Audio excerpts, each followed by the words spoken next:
You're listening to The Voice of Russia in London. My name is Brendan Cole.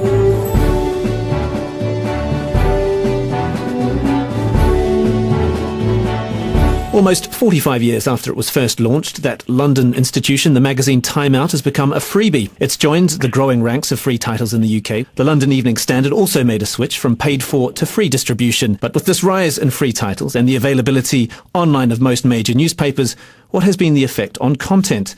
Last month, 4 free regional newspapers were closed in Nottinghamshire and South Yorkshire, and many newspapers, both regional and national, are trying to find new ways to stay profitable. What is the impact of free titles? Does it make us value their content less? Will free titles eventually replace paid-for titles, forcing them to come up with more effective ways to make money and stay afloat? Well, to discuss this, I'm joined by Greg Miall. He's launch director at Time Out magazine, Lisa O'Carroll, who's a journalist for The Guardian, Scott Rodgers, who's a lecturer in media theory from London's Birkbeck University. On the line, we have Professor Robert Picard, Director of Research at the Reuters Institute for the Study of Journalism at Oxford University. Thank you for joining me here on The Voice of Russia. Greg, I'll start with you. First about Time Out. What's the thinking behind becoming free? Is it a last-ditch attempt to save a title that's losing circulation? For us, it was actually a very positive and almost aggressive move. One of the things that we've noticed over the last 5 years is that London has become a free marketplace. There are, both in newspapers and magazines now, there are very high quality, very credible titles which people read. And obviously with the growth of the internet, that's also affected paid for products. So for us, it was about saying, okay, where is the market now? Where is our audience? And how do we want to serve that audience? I'll turn to you, Scott. I mean, do you think that these free titles, now that Time Out has become free, does that pose a danger to paid for? Does it make us think of content a little bit, something that should be got for free? Well, I think the thing to keep in mind is that publications like Time Out, the London Evening Standard, going free, it's a brilliant move on the one hand, but it's very context specific. It relies on taking place in a very specific media market, and that market being London. You know, for the average Londoner, a major way to talk about the city is to talk about one's journey. What's your journey like into work? Whereabouts do you live? Is the journey a long journey? 3 out of 5 Londoners have a longer journey than half an hour. Over 50% of Londoners take public transport into work. Publications like Time Out, the London Evening Standard, are feeding off of that sort of context. So what's really important to remember is that this experiment is something that works in very particular settings, very particular cities. And actually, it's good to keep in mind also that Time Out, London Evening Standard are not the innovators in this respect, but they've come in late. They've taken the plunge after other examples have shown the possibility of this free model.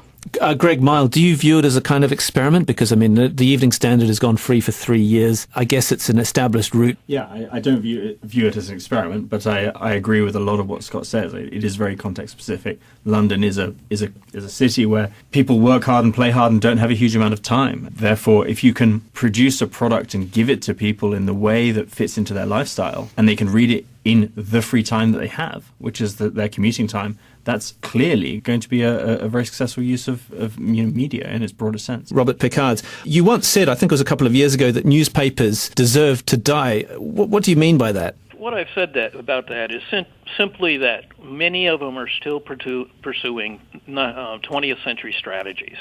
And what we have is a lot of lifestyle changes, technical and economics changes that are affecting media markets. And if they do not respond to those, they do, in fact, deserve to die because they aren't going to be serving their audiences very, very well. And in the information age that we have there today, the scarce commodity is not information, but audience attention. And so if you're not chasing the audience, if you're not going to where the audience is and providing information in the forms that they want to, you're only talking to yourself in the end. So you have to be meeting the audience where it's working. And for certain types of content, the kind of free mobile markets work very well for serving them. Lisa O'Carroll, you work at The Guardian, and The Guardian has seen an incredible online presence. I think it's the 3rd biggest news website in the world, but circulation of the printed version of The Guardian is going down. I mean, how do you see the future of your publication? Do you see it being completely replaced, or do you see that there is still a strong market for a paid-for printed publication that people want? Oh, there is for the moment. I think everybody has agreed that newspapers have a very finite life in print form, and Robert is absolutely right there. The Guardian like most of the major brands of national titles in the UK, have very successfully chased the audience. The audience is online, and The Guardian reaches the audience. The problem for the newspaper as a brand is that it's the print title that is, certainly in The Guardian's case, is generating something like 70% of the revenue. The revenue has gone from the newspaper industry because of the structural change, because of the internet.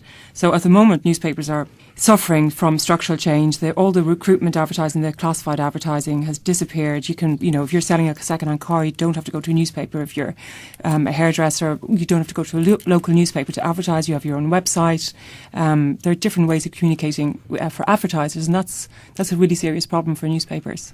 But do you think, The Guardian obviously has a philosophy of it being freely available, the content being freely available, and I suppose it has a slightly different business model. It's run by a trust. There's been reports that despite its 30 million unique users, which is an enormous amount and the most popular, I think, in North America, it's still not really making money, is it? No, it's not. It's losing money. Everybody's very open about the figures. The Evening Standard, which is free, the owner, Lebedev, the Lebedev family, they're losing, money hand over fist, because they also own The Independent, whose circulation is around 50,000, I believe, and don't particularly have a strong online presence. I think it's widely acknowledged newspapers will disappear. Some people think, a broadsheet, possibly a tabloid, will be gone within 3 years. Certainly Rupert Murdoch at the Leveson inquiry said, I think he was being optimistic. He said maybe 5-10 years, but he believed 20. The Sun, there will be a vestige of an audience for a mass market tabloid. But the challenge for the newspaper industry is, how the hell do you make money out of online? You can get the audience, no problem, but it's whether the advertising model works. Greg Miall, it's not just a challenge for the newspaper industry, it's a challenge for magazines such as yourself. Do you think that print distribution is an expensive and inefficient way of getting content across? This is a difficult question, because for me, I see lots and lots of different models, and I see they can all work in different ways.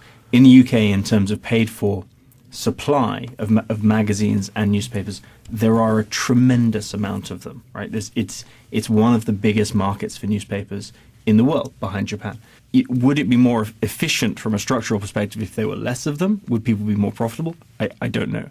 Do I think that you can do both and have different ways of operating in different parts of the country and in different, free works in London, though. It works in London because of the concentration of people. It doesn't work in Sussex. It's there's a different business model in Sussex because you don't have the concentration of people doing similar things with similar interests. So it's just a question of different business models for different areas.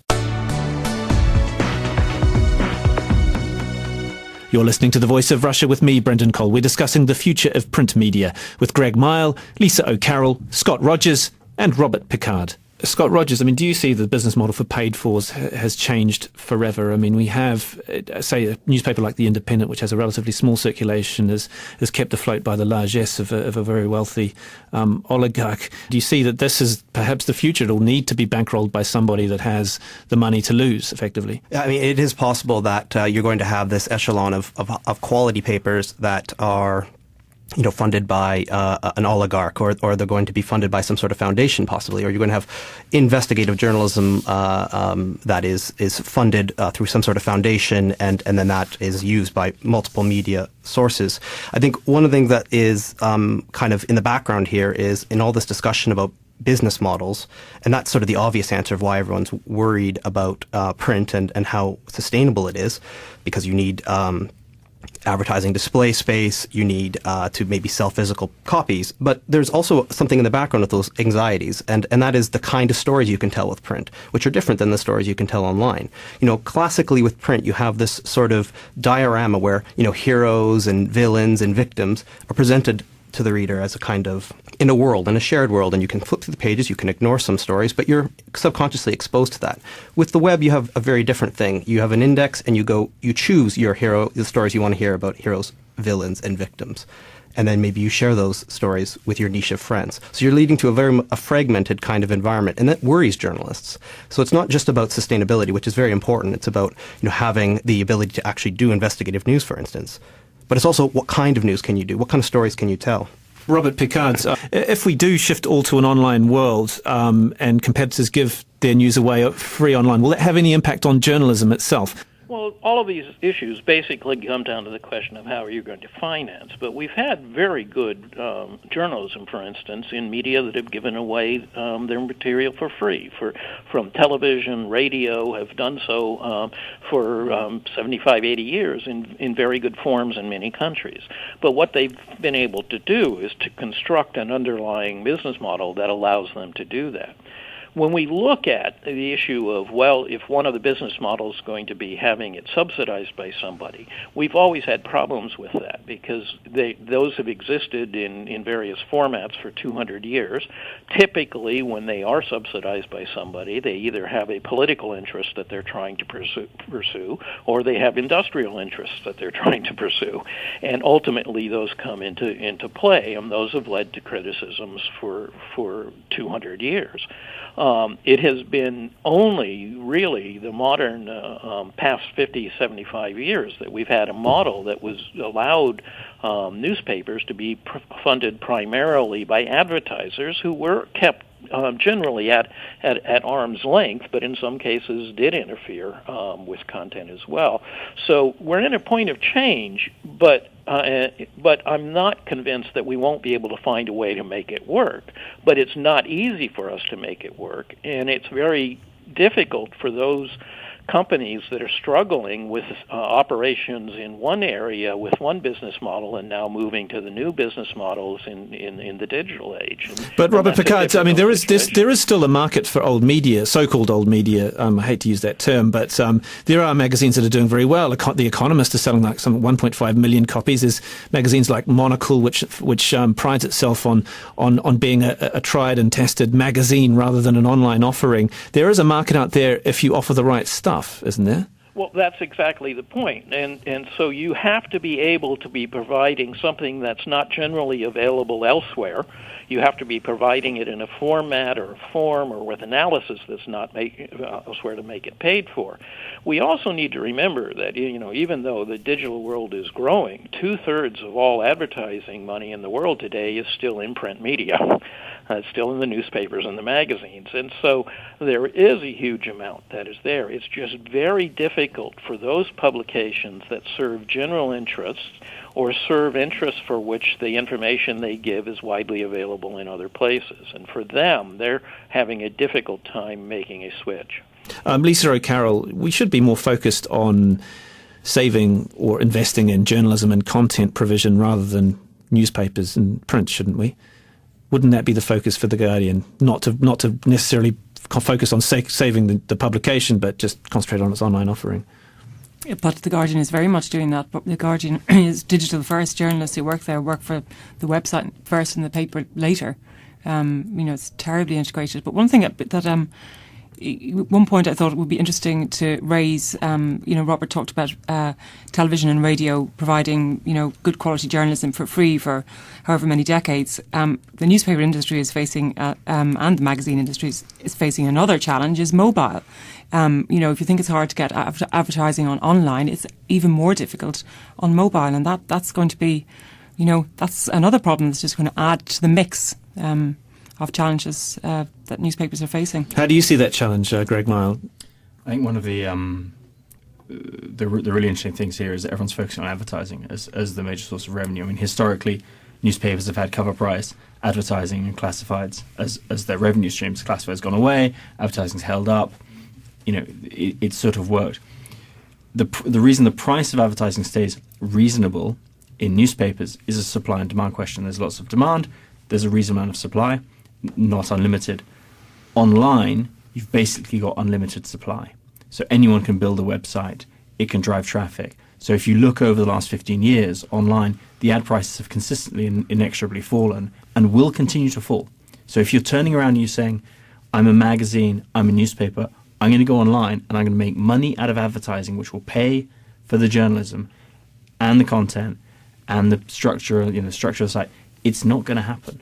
The advertising rates aren't strong enough. You need to think about other ways of making money. And what are these other ways of making money?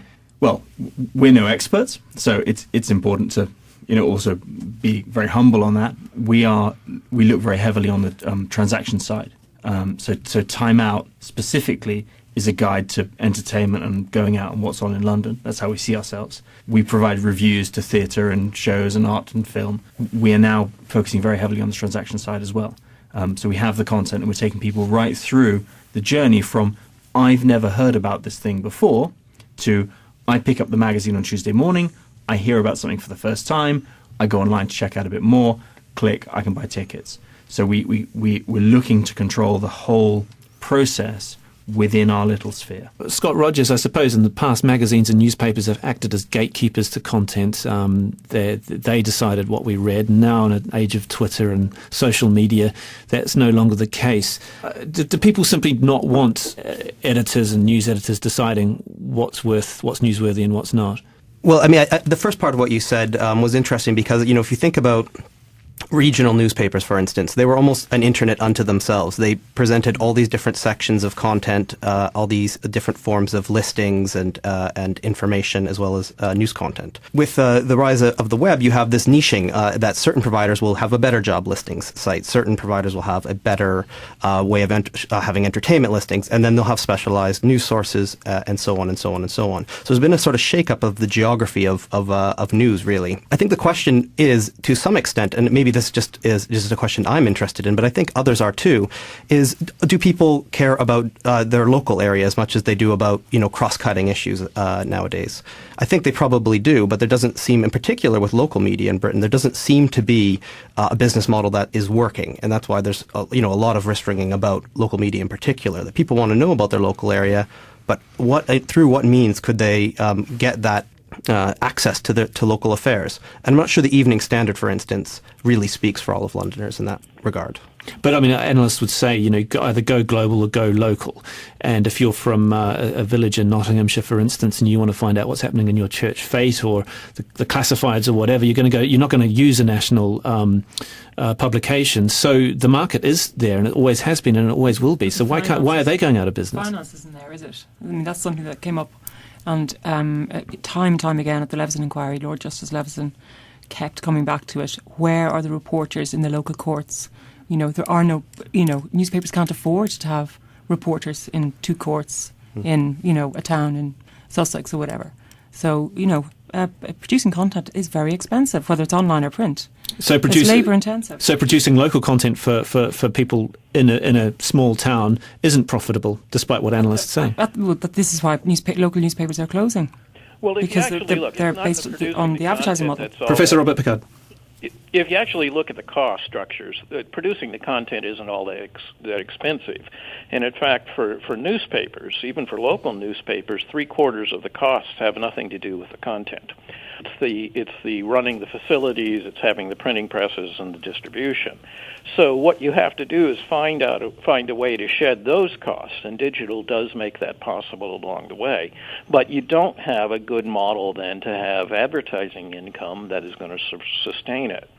So you have to actually look at the way journalism was funded before advertising became the main funding model. And if you actually go back 100 years, you find that in many cities there were news cooperatives that were established. Many times even the merchants' associations funded having a newspaper in the place. Political parties funded them. Lots of community organizations funded them out of other incomes. And they did that because the information flow was important and they knew somebody needed to gather it and distribute it. And so it's only in our modern times that we've come to this idea that, well, it's supposed to be funded by advertising. And it's supposed to have a business model. But Robert Picard, I mean, I guess that the problem is, though, is that the internet, in terms of content, is filled with there's popular websites, Huffington Post, BuzzFeed, The Bleach Report, and whatnot, where people who write for it are not paid necessarily. There's a lot of what some would say, non-professional journalism. So people don't particularly want to pay for news anymore, do they? Well, people never wanted to pay for news. Well, they were prepared to pay for news. They were prepared to buy a national newspaper to get their news, weren't they? The more free websites, the less likely people are prepared to pay for it. Well, they're not prepared to pay for it if it's got the same material and same views and the same level of quality that is available freely everywhere else. If it's giving something different or unique, they will pay for it. And this is the problem of news as a commodity, is that if you are trying to sell it as a commodity, you had better be doing something very, very special and different that they can't get from all those other places. You're listening to The Voice of Russia in London with me, Brendan Cole. We're discussing the future of print media. With me is Greg Miall, launch director at Time Out magazine, Lisa O'Carroll, journalist from The Guardian newspaper, Scott Rodgers, a lecturer in media theory from London's Birkbeck University, and Professor Robert Picard, director of research at the Reuters Institute for the Study of Journalism at Oxford University. With your strategy, Greg Miall, at Time Out, is your publication focused on value-added content in terms of, you mentioned earlier that the publication will be slightly less, you'll have less pagination, but you'll be adding something that people won't get from other outlets, other listings magazines? I think the first thing to say is we don't see ourselves as a listings magazine anymore. And I think Scott made a point earlier about local newspapers being a sort of print internet before the internet came, and that's what Time Out was. So we're now much more of this entertainment, what's on and going out magazine, and that works well. And a cultural magazine as well. Yeah, it's a cultural magazine. We have our area that we talk about, and luckily for us, we have a strong brand name. So we've been able to launch and have a very, very strong response, very positive response from Londoners.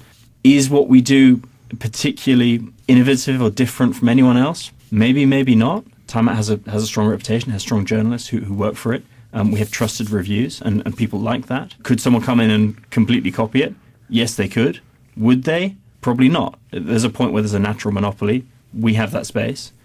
Advertisers go with us because they like us and trust us. If someone came and tried to do exactly the same thing, could they? Yes, they physically could. Would they have the same level of success? I don't know. Scott Rodgers, but what about free news websites and the idea of paywalls and how effective or ineffective they've been? There are some notable successful paywalls, the Wall Street Journal, FT.com and so on, but they're offering pretty specialised content. Do you think when newspapers migrated online, say a decade ago or so, they kind of missed the boat on trying to come up with a proper business model that would work online where they could make money? Well, I think, the consensus seems to be that that newspapers did spend a lot of time remaining convinced that they didn't necessarily need to change, that the internet was something else that they could defend themselves against, defend their monopoly position against. Now what you have is a lot of attempts at experimenting with different types of business models. And it's interesting, if you look at the case of the Times, it's sort of like an inverse of the free distribution at a local scale. The Times couldn't distribute themselves in that way because they don't have this readership which they can define as mainly commuters in a local area that they could distribute to at choice public transport stations. So they have a dispersed group of readers. They have to find some other way to make their business model work, and that's not going to be by increasing readership. They're too niche, and their readership is too dispersed. There's no real solution out there at the moment, but I do agree that most major newspapers seemed to wait and see for perhaps a little bit too long. The introduction of a paywall, and it was met with a lot of criticism, I suppose, in some quarters, but it has changed the way people view the Times. So isn't Murdoch trying to at least have some kind of change of perception of this may take 5-10 years' time, but one day you will value this stuff? I think he's trying to lead by example. He's trying to shift thinking that people should pay for quality content online. But then if you look at what The Guardian's trying to do, they're trying to lead by a completely different example, which is put a lot of free content online and hope for a kind of global presence and hope for the best in that respect. There's competing philosophies of what the internet and how news should exist on the internet there. One is a sort of something specialized niche that you pay for. The other is something that's more connected and more distributed across perhaps many platforms. So The Guardian doesn't mind if you're accessing their content through Facebook, and in fact, they sort of have given over to these other platforms. And Lisa O'Carroll from The Guardian still makes money from other aspects like apps and things for iPads and iTouches and iPhones and stuff like that. I mean, that's a profitable strand of the business, isn't it? You've got me there. I have no idea. I don't know what the figures are in terms of the app. They're fresh. They're new products. But I know in the Times case, they've been quite public about it. They're making more money from the number of subscribers. I think they've got about 110,000 than they did when the site was free.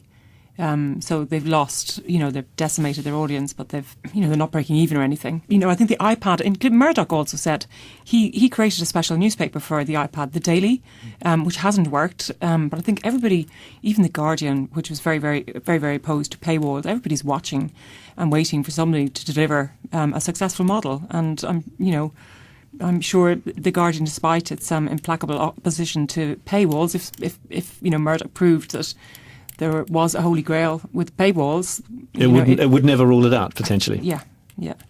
And I guess with the example of The Guardian, that's certainly content that probably a large number of readers would be prepared to pay for. So that is in the back of their minds, I guess. The Guardian was one of the first to go online back in the 90s, and it has been free, and it has created an expectation amongst Guardian readers that the content will be free. I mean, I think it would be an enormous shock if the Guardian adopted a paywall. Robert Picard, I guess you could argue that Rupert Murdoch is looking at saving the newspaper business, the print business. People like Arianna Huffington with the Huffington Post is keen on replacing it with and ensuring the primacy of online publications. Which one do you think will prevail? Be a hybrid of both, and I think what's particularly interesting now is that there are many operators that started digital only that are now moving into print publications as well. So that there are benefits for both, and you reach people differently and in different ways with them. You can have different business models for both, and it's a matter we're now figuring out which ones work online, which ones work if you're using apps and tablets, which ones work if you're using print, and it works in different ways. But there are fundamental cost differences that once you move into print, you run into the problem that print is very good if you have large audiences, and it becomes very cost effective with very large audiences. If the audiences are smaller, if the audiences are diffused, it becomes a big problem in terms of the cost effectiveness of it. So some print will stay for a while and for a long period of time, I believe, but we'll have a lot of things moving more and more to digital as well. Greg Miall from Time Out. How do you see the next 5 to 10 years panning out? I mean, there is still something tangible about holding a magazine rather than getting the information online. This is a move that will hopefully keep the publication alive and well, won't it? We hope so. Certainly people like reading, and if you look at media in its broader sense, there is media you read, media you listen to, and media you watch. The fact is that the internet has come in, and that's a challenger on media you read. There are people who like reading things on their phone. It works for some content. It works for Twitter. It doesn't work for magazines. iPad's now a medium that works much better. It's still not as good as a print-based publication. Maybe there'll be something in the future that is amazing. Let's wait and see what happens. But certainly with the electronic options out there at the moment, magazine quality and the inherent qualities of magazine deliver a hell of a lot more than the electronic world does. Scott Rodgers, people were predicting 15 years ago the demise of newspapers, and they're not going away, are they? I mean, newspapers and magazines are here to stay, aren't they? I think that what's really important is to take some of the emphasis off medium. So don't think so much in terms of newspapers and magazines as such or as printed objects, but think about what people are really worried about is journalism, or maybe more generally content, and how to make that work in different forms of distribution, different forms of presentation. We tend to be attached to things like the newspaper magazines for what they represent rather than what they actually are. So I'd just like to finish by thanking my guest, Scott Rodgers, lecturer in media theory from London's Birkbeck University, Lisa O'Carroll, journalist for The Guardian newspaper, Greg Miall, launch director at Time Out magazine, and on the line, Professor Robert Picard, director of research at Reuters Institute for the Study of Journalism at Oxford University. Thank you for joining me on The Voice of Russia.